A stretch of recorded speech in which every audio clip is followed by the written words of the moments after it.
Yeah, fire off the questions. Yeah, let's go for it.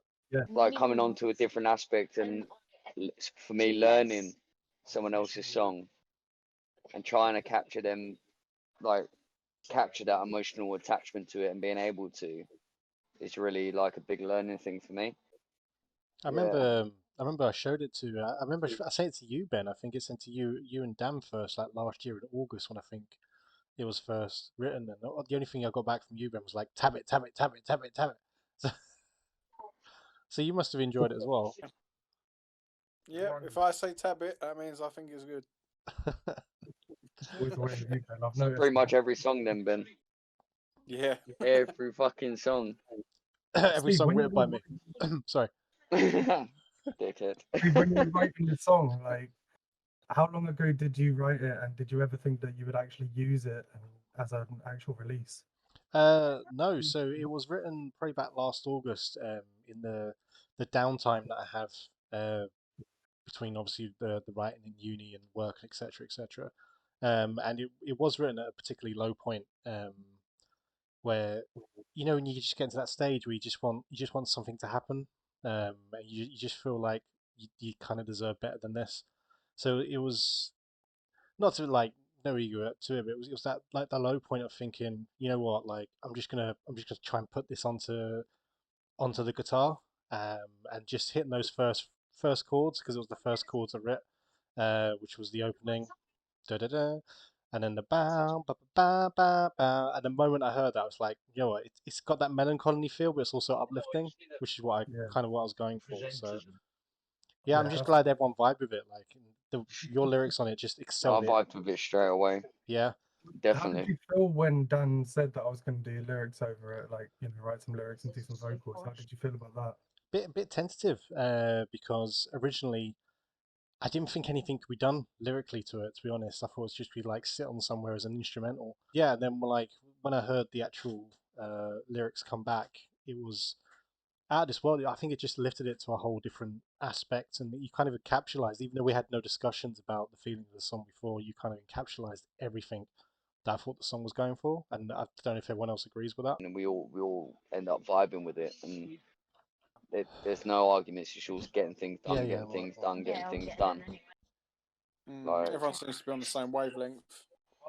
yeah, like, because we all want the band to be versatile. Like, yeah, we like, we all want death metal, but then, like, I want them thrash elements that you bring. Like, hello, what did I miss? Yeah. To me, like what you guys brought to it, because when I'm obviously writing, and when you begin to write, it's such a solitary experience. And what everyone else is bringing. I mean, when I heard Ben's bass lines, even though I didn't put them in properly timing at first, but when I hear Ben's bass lines, it just drove that whole beginning section and just added a 3D element. Because Yeah. I always think music is kind of like a 2D process when you're writing. And Dan could agree and Ben could agree or disagree, but when you write music, it's like you kind of know where you want to go, and you just got to see if it fits. So you try slotting in as many different riffs as possible until you get like this perfect thing. And then when everyone else kind of takes your kind of like vision, then they add their own aspects to it. It becomes this 3D thing, and that's what I love about Isaac. It's so three dimensional now, and everyone's brought something to it. I think it's absolutely stellar. I know the name Isaac and just the kind of sound of the guitars and everything just made me think of the universe and just our places in it and the journey that we're going through. And I felt like Isaac, composition wise, really just takes you on the journey. I've never written a song that doesn't have like a kind of structure to it, if that makes sense. Hmm. I feel pleased to be part of the making of it.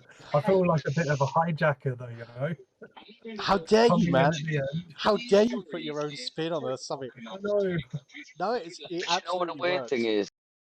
Because the way that Ben does it, and then he follows and weaves in and out and whatever, and then comes up with some badass fucking bass stuff. Hmm. Especially with the heavier tones as well. Especially with the heavier tones. Mm. You Like, are and appreciated, then Ben. Is basically what we're trying to say. Like, Yeah. No, it's nice to hear, guys. Yeah, because obviously I don't want to just chug along behind it because it's boring to hear and boring to play. So yeah, so I like to try and fill little gaps if I see any, and like you say, just fill out the sound a bit. But yeah, no, good that you like Definitely it. thicken up the tone. Yeah, you fucking definitely thicken up the tones. That's always been a because obviously Like, me and Ben have played previously, and it's always been I think what Ben's natural talent is that he doesn't like to follow and he likes to draw out what he thinks he hears, which is why it was a no-brainer that's it. You get the new asking for elements. You yeah. get you.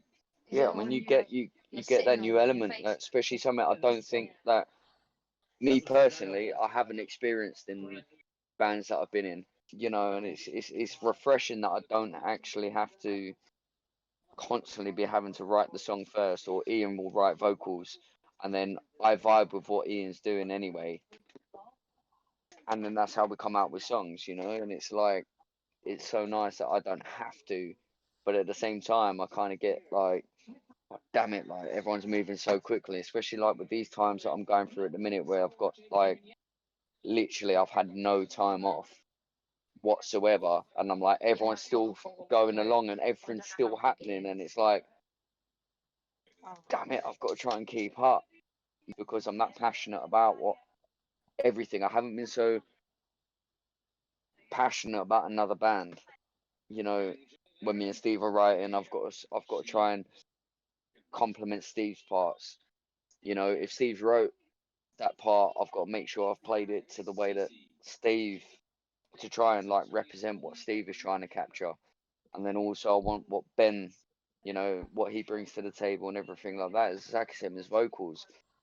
Yeah, it's just a whole new sort of like experience, but enjoying it a lot more.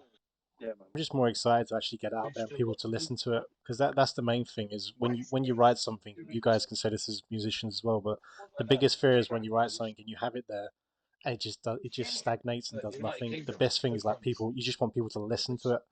Yeah, man. Yeah. Vibe to it as well. That's most important to me. I want people to. One I, thing I I think that they will. They'll definitely vibe, especially like, you know. One thing I've learned since we've released our first single is the fact that you don't get any feedback on your music. It's very frustrating. We just need to like get people to like who don't like us to listen to it, and I hope obviously anyone listening to this or anyone like thinking about getting into music, like getting feedback is one of the roughest things, but it's so needed. Yeah. Even though the intent will always be there, like you don't write for other people, you don't write for a certain audience, but when you write something, it's like you just want people to feel that the way we felt it, and I think Isaac, for every one of us, we felt that here, and we just want people to feel that. Yeah, man. And that's what I And tried to get again, across in this video, you know, is the sort of level of emotion that I feel, and I believe that you guys feel when you're listening to the song itself, and the kind of message behind the song. And you particularly inspired me, Steve, with the ideas that you first came with the video, and I basically just took that and did what I did with it. Dude, it all triggered onto your aspects of like the existentialism of like, completely like no matter what we go through, we're just this one speck floating through space type thing, and it Yeah, just expands all problems. That was the main thing with the song is like you took like I was a particularly bad day when I obviously the writing process, and it was like, you know what? Let's just look at the bigger picture type thing, which is the whole concept of Isaac, and just breaking it out of that bigger picture thing. And it's like the journeys that we come through to get to where we are, and what we're all going through, and the hidden battles everyone goes through every single day. So it was me vibing off your aspects of, you know what, let's just reflect on where we've all come from, the different bands we've been in, the families and loved ones that have brought us here.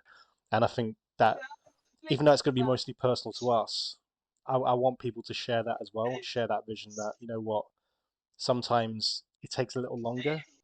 Sometimes it doesn't always come when you want it, but that journey is always worth it, man. yeah. I think one of the most 100%. important things I tried to do with the video, and this is why I've asked you guys for your own individual inputs into the actual content of the video, was the fact that I wanted it to be personal to us, to kind of show everyone a little bit of the real us, because metal bands, we get a lot of stick, we get told that we're, these like Satanists or devil worshippers or bad people or whatever. But you know Funny what? We're enough, I just got like asked any today. other humans in the world. We have loved ones, we have support structures, we have aspirations, we have you know, just memories. Yeah, well, not just these stereotypes that, like, you know, everyone. And I know it's kind of an old thing. Obviously, we're kind of older schoolish, but you know, everything's changed nowadays, and people have woken up and seen, like, you know, there's so many different aspects to people, and mental health is such a huge thing, and it's to know that anyone who do identifies with metal or being a bit of a stranger, someone who's not going against or goes against the brush of society, you know, they're still loved ones. There's still people that love them, and they're still there's still paths, man. We all have our loved ones. We all have our support networks, and that's incredibly important. You know, when you watched it, did you feel like it gave across the right tone for the story of the song? And No, I just really like the fact that it had the family aspect to it rather than just being stereotypical video of just shots of people playing and things like that. It gave it another like you said earlier, like a more personal. all right, guys. So Isaac is out May 30th on all streaming platforms. So please get liking and sharing. We really appreciate it. We've lived 1,000 lives, our record to